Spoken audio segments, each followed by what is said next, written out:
Hey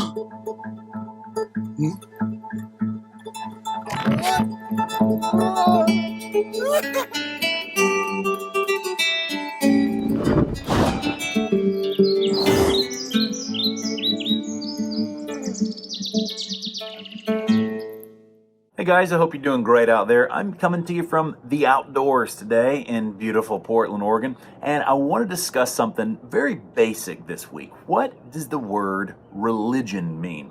Now, this is a very volatile word because it means a lot of different things to a lot of different people. There's this general idea for the average person on the street that if you are religious, then you're a person who reverences or worships God. You have spiritual inclinations of some sort. So if someone casually uses the word to describe me, for instance, I'm not going to get into an uproar over semantics, but I know that the term is very loaded. This word has a lot of baggage and is usually marked with negative connotations if you are a Christian, for instance. And thus, religion today has become a very vague and unhelpful word, especially depending on what your perspective of God is. So it could be a dirty word, a real slight if you have a negative perception of God. And so you're like, oh, you're one of those people. Anyways, most Protestants and charismatics especially do not like this word, and for good reason. Okay, I use it almost exclusively in this negative sense that I want to explain today. I'm not really going to break down the etymology of the word religion, which is actually disputed anyway. I mean, in Latin, it probably means to bind, which carries overtones either positively of bound to God and loving devotion, or in a negative way, it could mean like a sense of abject slavery or servitude, okay? But in the Greek, it can simply just mean worship, or at worst, to fear or tremble. But again, that's not my focus to break down the actual word in that sense, okay? The problem lies in our fundamental view of whether religion is something that spills out of a free response to God's love, or if it is something we do transactionally to reach God, climb up to God, set ourselves right with God, become more godlike, find God, know God, become more holy, ascend the mountain, reach heaven, or in general to acquire something from God. And in this sense, religion is the very antithesis of the gospel of Jesus Christ. So what I want to do today is give you a very simple, basic definition of religion, because it's very confusing. For one person, religion means not being allowed to blow your shofar in church. For another person, blowing your shofar in church is the very epitome of religion. So this gets very relative when it comes to what is religion. So today, I want to give you a nice, holistic, across-the-board definition of religion that applies to anything you want to make a religion out of. It could apply to Buddhism. It could apply to your exercise routine. It could apply to right-wing or progressivist left-wing ideologies. It could apply to your regiment of California cuisine. Okay, what is religion? Now, I take this definition from Robert Capon, who says religion is the attempt on the part of human beings to establish a right relationship between themselves and something outside themselves, something they think to be of life-shaping importance. Now, for some people, they're confused. They're like, what's wrong with that? Isn't that Christianity? Isn't that the gospel? Setting yourself right with God? But this, my friends, is the most fundamental misconception of what the gospel is altogether. Okay, again, Capon, he says, in spite of the fact that the good news of Jesus Christ has been seen as a religion by outsiders and has been sold as one by its adherents, it is not a religion at all. Rather, it is the announcement of the end of religion, the gospel. is the flat announcement that God is not in the religion business. It is the good news that God saves us single-handedly.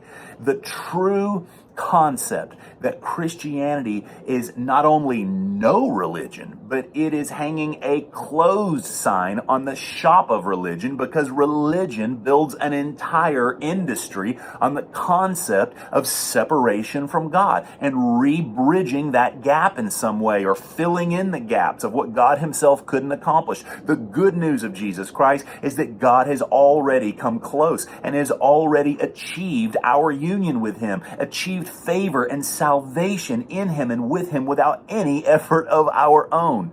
But so many Christians, they have this roller coaster up and down relationship with God. You know that, well, I haven't read my Bible lately. God must be moderately displeased with me. Oh, I led someone to the Lord today. He must be generally fond of me today. Up and down, up and down. But God has a perma-smile on his face. He is absolutely thrilled with you, thanks to the person and work of his Son. You say, well, Jesus did his part, but I still need to do my part. No, silly. Jesus is your part. He is your human response to the Father. There is a two-way bilateral relationship between God and man, but both sides of this relationship are fulfilled in the God-man Jesus Christ, from the divine side and the human side. All that he did as a man was done for you as you, which makes this a free lunch, which makes this a true scandal. The gospel is a scandal because our efforts are not necessary. God is moved on our behalf in Jesus, not only for us, but as us. So look, whether we're trying to reconcile ourselves to something to better ourselves, okay? Christianity aside, whatever your brand of religion, whether it's to get a better physique, to resonate with Mother Earth, or to please Allah, that much is irrelevant, because religion is religion. Doesn't matter what flavor it is. The whole clockwork depends on you getting things right. The end result, be it happiness, nirvana, enlightenment, whatever, it's all up to you. There's just one problem. It doesn't work. Have we not figured that out yet? This is where Paul rejoiced. He had been given a get out of religion business free card, a ticket that was given to him at the cross. This guy, Paul, the apostle, he was a master religionist, but he was utterly delivered from his striving regiments to please God. Every attempt at setting his own record straight with the man upstairs was shown for what it was. It was a scrappy parallel universe of dogmas and good-for-nothing jumping jacks that had nothing to do with reality, and it didn't bring him an inch closer to home. And so Paul says in Galatians 2:19, in the Message translation, he says, what actually took place is this: I tried keeping rules and working my head off to please God, and it didn't work. So I quit. He says, I quit being a lawman so that I could be God's man. Guys, religious attempts at God-pleasing, they negate the cold, stark reality that he has already pleased his punch with us in Jesus, thanks to Jesus. That's why even faith itself is not some surcharge to salvation or getting ourselves right with God. Faith means trusting this reality that we're already home free thanks to what he's done, and it's not our fault. Capon writes again, he says, we slip into the stupor of imagining there are things we have to do, some additive of religious works we have to put into the gasoline of grace, if the gift of God is to get its work done in us. And the sad thing about it is that we scour the New Testament for every moral requirement and religious condition we can find in order to slap a behavioral surcharge on our free acceptance in the beloved. So, guys, for people who are unfamiliar with all this, hopefully you will see, okay, this very confusion over this word religion is why when many Christians are asked, are you religious? They immediately cringe and say something like, it's not about religion, it's about relationship. They may not have the language to explain why this word stands their fur on end, but they immediately want to differentiate from this transactional, ritualistic, performance-oriented approach to God, from the reality that they're participating in a union with God, free from all the fearful, mechanical, or sometimes monstrous traditional baggage that often accompanies people's view of Christianity. But even this idea that it's not religion but relationship, man, people can even turn relationship into religion, and we'll talk about that in just a little while.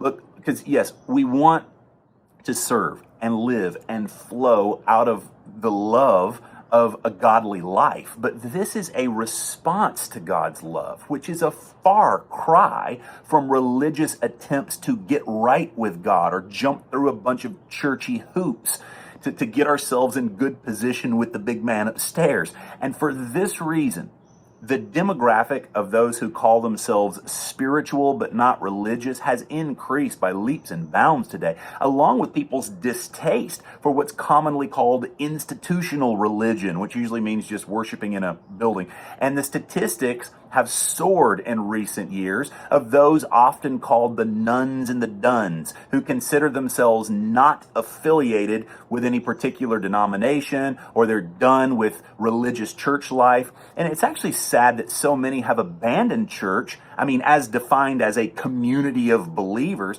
rather than revisioning faith community in a reformed, non-religious way. And I do believe there will be a renewal, a renaissance, and a return to grace-oriented community life. The love feast is coming back, my friends, where we actually want to be part of corporate life and celebrate in communion and community in a way that's not forced or legalistic, or you're just checking off the box because it's Sunday morning.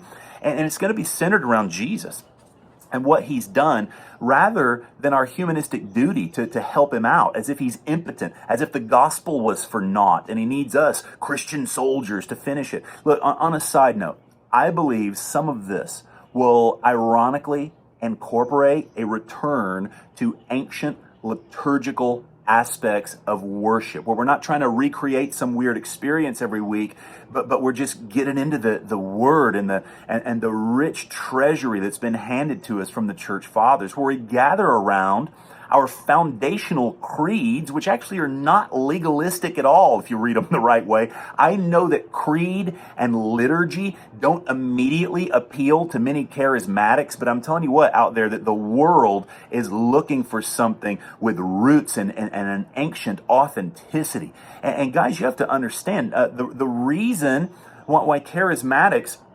don't jive with this kind of stuff is they get in all these sweat-inducing gyrations and innovations to try to entertain people with these exhaustive programs to try to keep them coming to church, and the razzle-dazzle and look, I can do a miracle. And it's like, dude, come on, the supernatural is just part of our everyday life. We don't have to showboat it all. And again, guys, this is just a side note, but let me tell you, my charismatic brothers, and I am charismatic, okay, so I speak from within the camp. But man, you guys who are killing yourselves, just trying to drum up something new every week, just to prove that you're not religious, look, this is not the antidote to religion. Look, spontaneity has just become your liturgy. There is rest in the simplicity of the gospel. So when I'm talking about creeds and liturgy, I'm not talking about idolizing certain words on a page. I'm talking about digging into the content of the ancient faith, of what's contained within there, the Christology and the Trinity, and getting back to the basics of who God is, not what we need to do for him. That's what religion is. Okay, one of the saddest things that I hear people say is, I'm not a Christian. I don't call myself a Christian. I just follow Jesus. You know what? This, too, is a false dichotomy. And I understand, you're trying to drop all the baggage of the wrongs and the bad doctrine of historic and modern Christianity and all that entails. And trust me, the church does and continues to do and believe a lot of atrocious things about God. My goodness, of course, we all acknowledge that. I spend half my time trying to correct bad ways of thinking about God promulgated by the church. But the very definition of the word Christian is little Christ.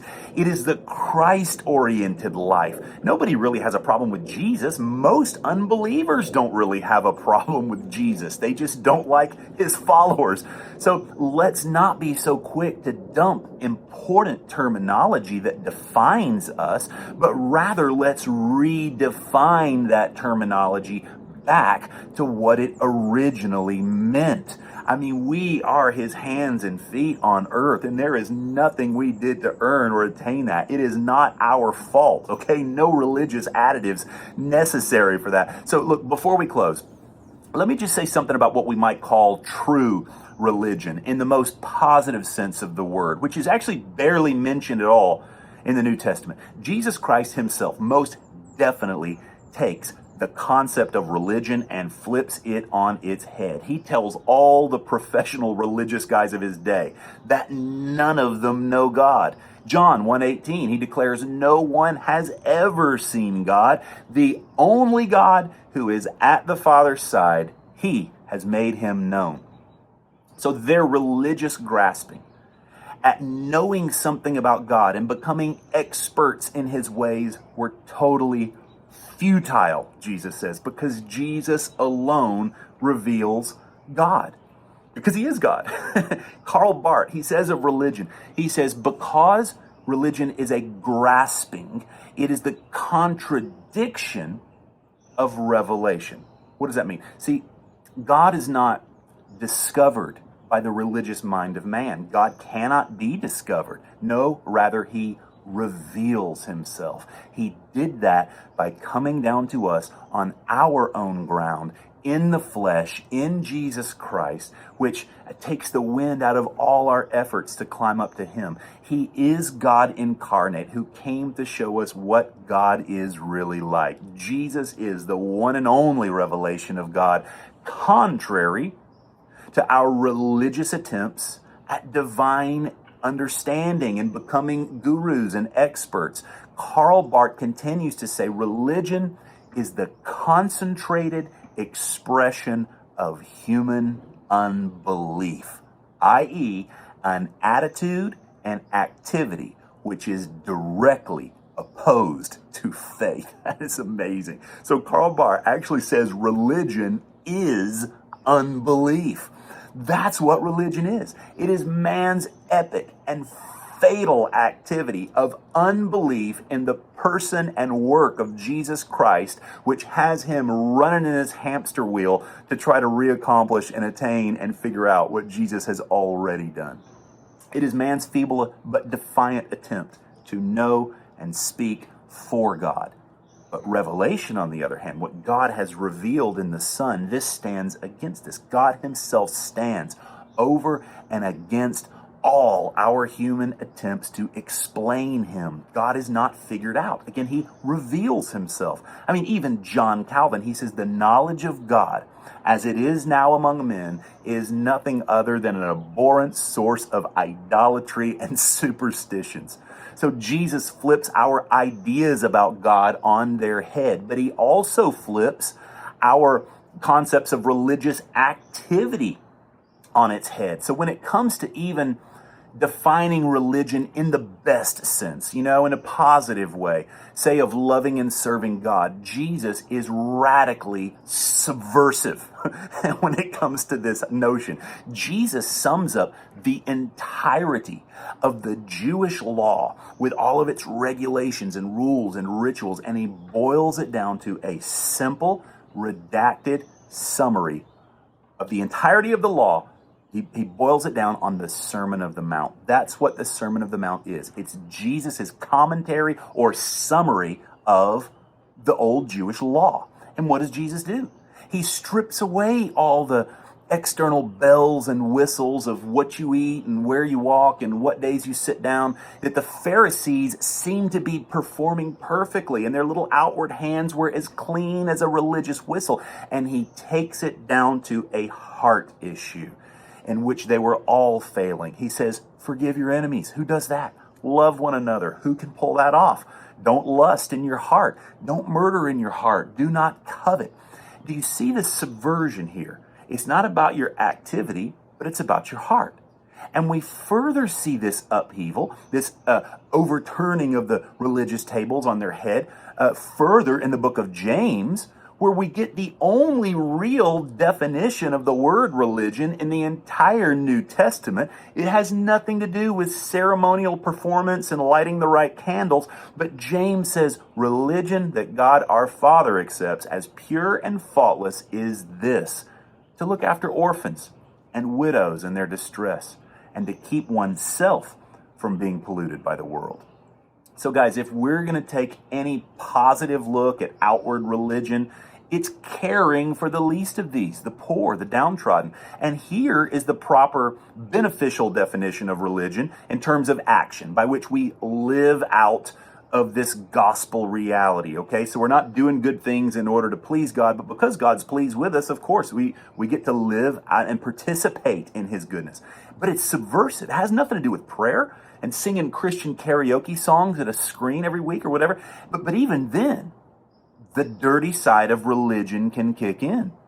Now you remember people, they're like, well, it's not about religion, it's about relationship. Well, I told you we can even turn relationship into a formula, into a program, into a duty, into a legalistic law. And look at with feeding the poor. I mean, you think just opening up a local soup kitchen is the ultimate and only goal? Paul tells us even further in 1 Corinthians 13, he says, if I give all that I have to the poor, but I have not love, it's worth nothing.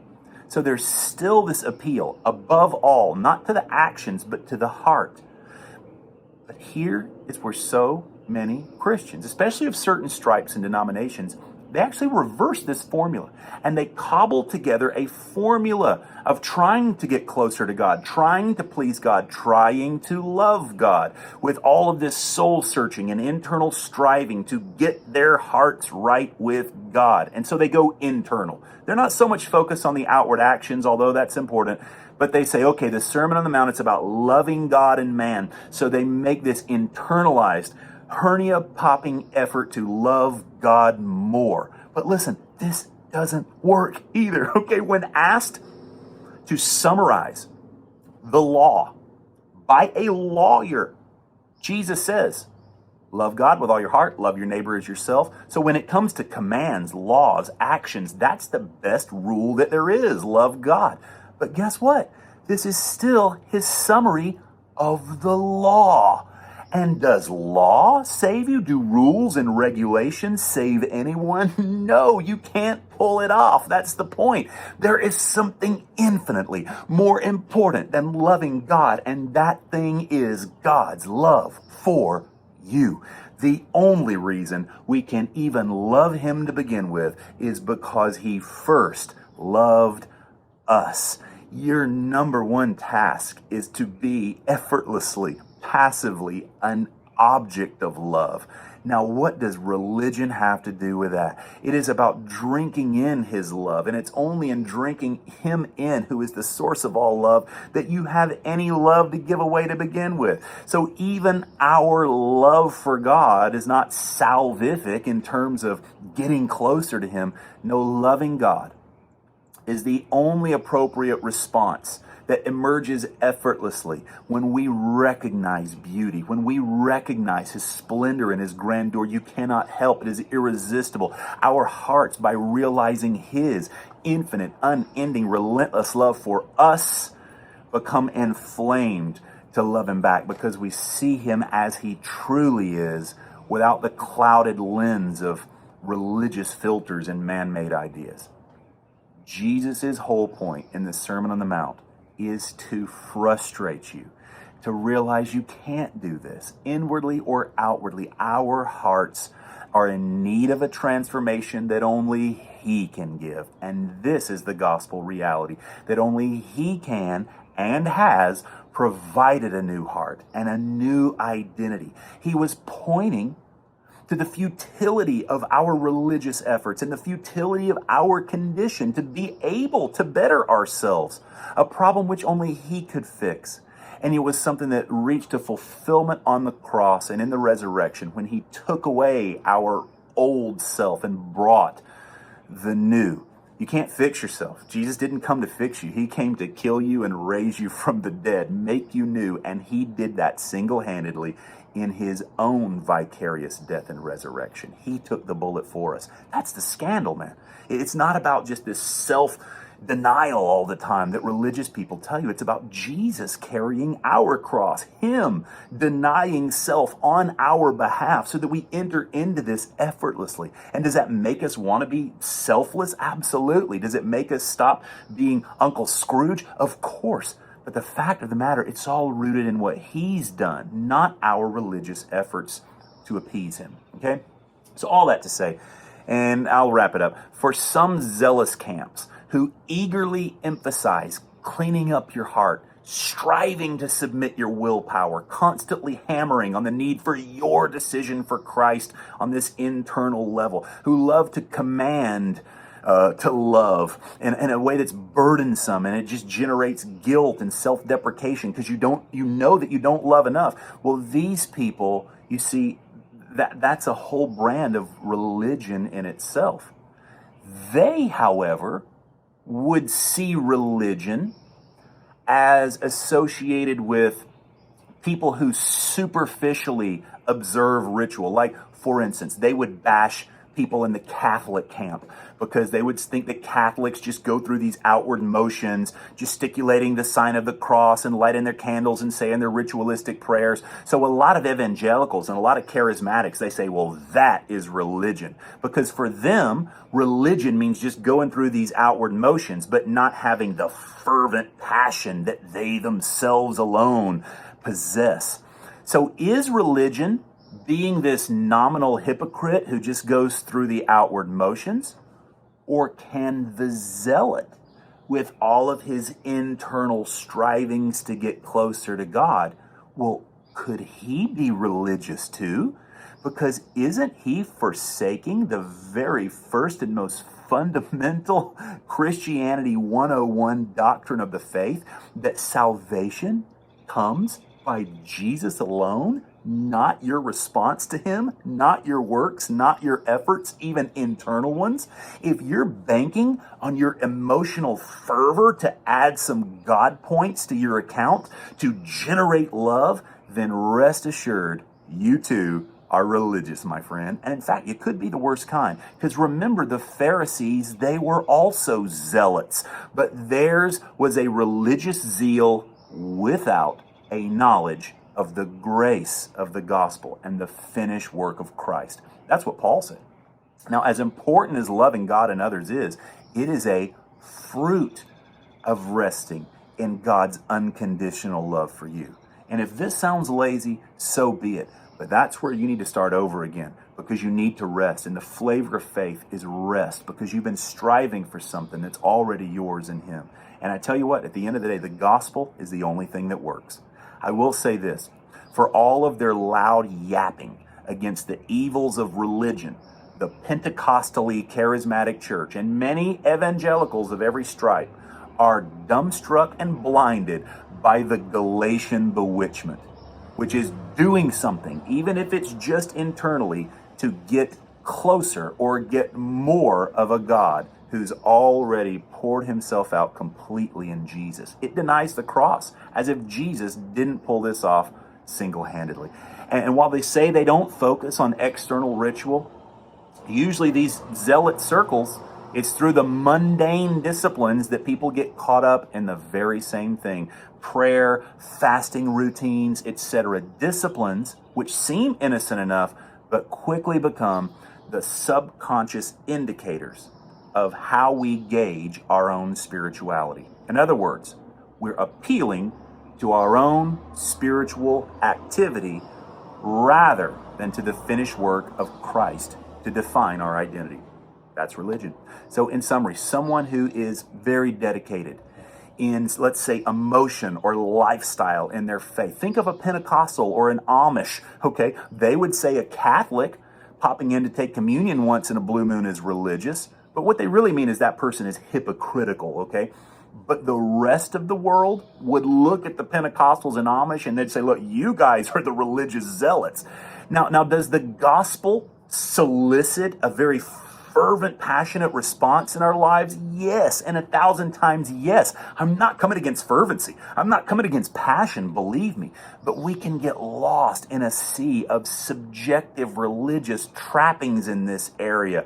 For the Amish, it's whether mechanical farm equipment is allowed, or for the Pentecostal, whether you're allowed to watch R-rated movies, or whether you can listen to Metallica or only the Gaither Gospel Hour. But if we can just keep our eyes on Jesus, man, and not rest on human activity altogether, perhaps the love and the service and the beauty of holiness and the zeal to which we are called can begin to flow out of our lives as the overflowing response to His zeal and love for us, without the trappings of humanistic self-effort, superstition, and dead ritualism. And like Jesus, we can stop judging one another. See, I don't go calling people religious to their face, but rather, like Jesus, if we can attack the demonic superstructure of religion itself as a concept, the very thing that tries to replace Jesus and His finished work as your bridge to God, meanwhile, hand in hand, that is working in love to free the elder brothers out there who may be trapped in the grip of religion's condemnation and fear and strife and senses of separation, unworthiness, or abandonment by a God who is better than they have imagined and who has already been here the whole time, embracing and lavishing them with love. Well, that's our call, my friends. And that's how we exercise love, is by loving. And guys, that's exactly what we do here on these videos, in conferences, and on the mission field. We are shattering bondage and preconceived notions of a false image of God and unleashing an outbreak of irresistible glory and grace to the nations and to the poorest of the poor. And I want to take a minute to invite you to be part of the ministry team on a mission trip of a lifetime as we go to Ghana and Cameroon, Africa this November. Now, you got short notice to sign up for this, but I want to mention it today before we go, because I would love to see you get wrecked in the scandalous gospel and flow in the miraculous with us as we hit up both of these countries in one go, okay? We do need your deposit in by June 14. So mark your calendar. Don't be indecisive. Don't procrastinate, because a lot of people, they want to go on these trips and they ho-hum and they miss out. You still have time to raise the funds for the bulk of the trip after that, okay? But just get your foot in the door. Hit up thenewmystics.com/Africa and just take that initial baby step of faith, okay? Get your deposit in, get your application in. And I've got something fresh for you, boys and girls, just announced. If you're in the Midwest, we are bringing a mystical school to Detroit, Michigan in October. It is our only Midwest event for the year, and it is the only mystical school in the entire nation of the US of A, except for our one other American school, our mystical school coming to Southern California in Redlands next month. Okay, this one's coming up quick, June 7 through 9. So don't miss out if you're on the West Coast. So that's it, California and Detroit for mystical schools. That's all I'm doing in America, period. And I do also have a mystical school coming to Germany in September if you're in Europe. And also for our European friends, we've got a special event on the Nicene Creed in Bristol, UK with Baxter Kruger, Godfrey Birtle, and myself in August. And it'll be followed immediately by a Scotland gentleman's retreat. Now this one's just for blokes. It will feature worship, theology, and distillery tours with we three men of the cloth. You can catch both of the events. If you're a dude, if you're a lady, you can catch at least the Nicene Creed. It's all going to be the same week in August, okay? And plus, don't forget, registration just opened up for our online Happy Theology course, Cana New Wine Seminary. It is a supernatural, Holy Spirit saturated gospel of grace course with downloads in power-packed concentrated doses from some amazing teachers. It kicks off in October, and it's only one session a week. So anybody can do it, even if you're just starting with the basics with this gospel. It doesn't require loads of time, and you don't need to be a pastor or a leader to participate. It's for anybody, but pastors and leaders will definitely glean from it, because I'm telling you, the gospel is just not being preached in churches today, and so you will learn something. Right now is the early bird registration discount, which you can get it at cana.co. And guys, finally, and we're really wrapping this up, if all this has been ministering to you today and you're ready for a proper overhaul away from self-effort and man-made religious ideas about God, and you want to experience more but without the religious striving, if you want to get centered in Jesus Christ and His finished work in every detailed area of your thinking and living and ministry, I would encourage you to check out our 7-day, we're talking a week-long, live on-site foundation course that you can fly into and attend in the USA or Australia this year. We've got 2 of them on 2 continents. It's called Telos, and I want you to check out this quick promo. Telos, the end, objective, purpose, or aim. Jesus Christ is the consummation and summation of all things, the objective of the cosmos. The world was created that Christ may be born. The way we think about God in the Western world needs to be restructured from the ground up, whether liberal or conservative, fundamentalist or postmodern. We need our ways of thinking re-evangelized from the bottom to top. Some folks are aimless with no purpose, others are religiously purpose-driven, humanistically striving for God. But Christ Himself is the message. Not faith, not repentance. It is Christ and His relationship with His Father in the Spirit, which He vicariously fulfills in us, created in and restored to the divine image, the fulfillment of the law, the end of religion, and by the Spirit, union and adoption are ours in Him. He is the restoration of all things, the completion, the end, the eschaton, the omega, the word, the very logic of God, the ultimate goal, the purpose of all human history, the intention, the telos. However, it takes time to reform centuries, even millennia of toxic thinking, to revisit the flaws of one broken religious, self-effort, humanistic doctrine. The entire sweater begins to unravel. This is why for a decade, the format of our 3-day intensive mystical schools has been so fruitful, life-changing, because we have hours to unpackage more Christological ways of thinking. Exploring the gospel of who He is and His finished work. The gospel changes everything. And it must be done in an atmosphere that is experiential, wherein we taste of our union with God, not just talk about it. We need Holy Spirit, not just doctrine, but substance. But even with a 3-day school, my time is limited. There are so many questions that linger, concepts that need exploring. We've been so indoctrinated. The vision of our online Cana New Wine Seminary e-course was for this very thing, to take people through a longer 2-year journey of reframing everything through the simplicity of Christ crucified and the life of the Trinity, alongside many other great teachers. And not everyone can commit to 2 years, or they want faster, more concentrated dosage of religious detox. The mystical school is not long enough, and Cana may seem too long. These are great formats, but I've really felt strategy from the Lord, at least for a few dozen people ready to take the plunge, because people can pull aside for a jam-packed, week-long intensive course of butchering sacred cows and proclaiming a straight, unadulterated gospel of grace that is unfiltered by the pagan concepts of separation that have infected every stream of the Christian church. And all of this saturated in a supernatural, miraculous atmosphere. I would like to invite you to a very unique opportunity called Telos. Part theological boot camp, part Holy Ghost camp meeting. It is 7 days of nonstop gospel glory. This is a destination event where you'll pull aside for a week and fly in. It's not a regular course I'll be taking on the road to a city near you. We have only 2 of them. One on either side of the world, specifically near major airport hubs in 2019. One is in Atlanta, Georgia, USA, July 14th through the 20th. The other in Sydney, Australia, December 1st through the 7th. a mystical school on steroids and a Cana course concentrated into one compact week. This is an exclusive event with a strict limitation on the number of people, and the registration fee reflects this. We want people who are very intentional and committed, and we expect both of these to fill up quickly.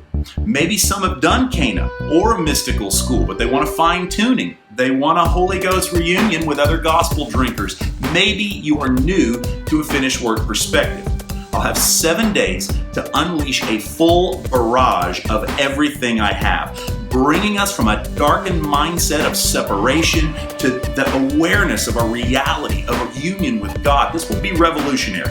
It's a 7-day foundations course. It'll be challenging and it'll be intoxicating. Tell us the end, objective, purpose, or aim. Jesus didn't just bring a message, He is the message. He doesn't just invite us into this union with God, but He is the living, breathing, incarnate union between God and our humanity. Any theology, philosophy, or worldview that is not summed up in Jesus Christ and His finished work, as Torrance says, it throws men back upon themselves and their own religious efforts. Telos is about making Christ the lens by which we see everything. He is the telos.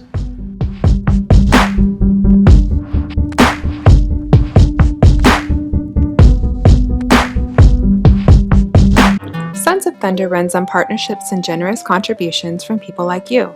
If you've been blessed by the ministry and want to participate in sharing the gospel and reaching the poor with us, consider becoming a monthly supporter at thenewmystics.com/partners.